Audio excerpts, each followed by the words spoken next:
I think one of the most important things that we can do as traders is to look at the calendar. That could be an economic calendar, like what we're looking at right now at Forex Factory. This could be an earnings calendar. Whatever it is, there are scheduled events on our calendar that affect the way in which price action behaves. Now, one of the things that, and this is an easy one, gang, keep this in mind because it played out yesterday and it's playing out today.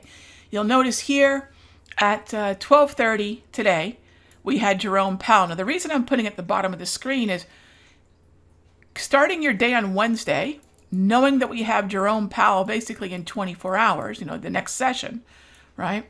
You don't want to be bearish going into those events as a general rule. So if you're looking at an intraday trade on the Wednesday before a Thursday Powell event, in other words, the day before the session before, take a look at the way the markets behaved yesterday. This is pretty much the probability in front of any Powell, as I like to call him, event. And we'll continue to keep that bullish bias right up until he opens his mouth, which is today, 12:30 Eastern. And, that's really where we want to be bullish. And then I like to reel my trades in, my long trades, before he speaks. And today those long trades were in the NASDAQ. So this is where the day trading comes in, right? We have our directional bias. Powell is going to fuel the fire to the upside, all right?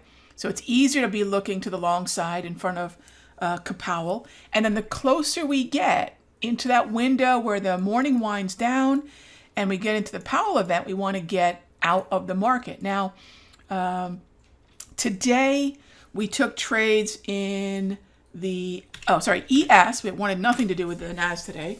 ES, we took a long in the ES. That could be an SPY.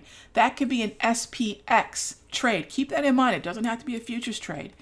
We also took a long position in crude because crude tends to track with the broader averages. So think about stocks and ETFs that track with the futures contract. You guys might remember the trade of the week just a couple Mondays ago, which was the buy in Exxon that I was playing as a proxy to crude oil, to crude oil's OPEC event, right? So you can be very nimble with a lot of these.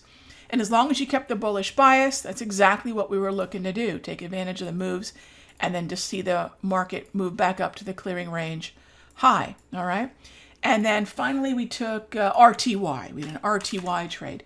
Again, taking advantage of relative outperformers to the long side in front of the Powell event, the cutoff being basically my everyday 11:30 cutoff, but most definitely I want it to be flat in front of Jerome Powell, okay? So I just wanted to run that by you guys because a lot of times traders start to get a little too bearish in front of Powell, and inevitably it just ends badly. So remember, the session before, right up into the moment he opens his mouth, we're looking at that bullishness, okay? So I hope that's a little something that will help you guys because we'll have plenty of these events throughout the year, all right? It's not just Powell, it's whomever the head of the Fed is.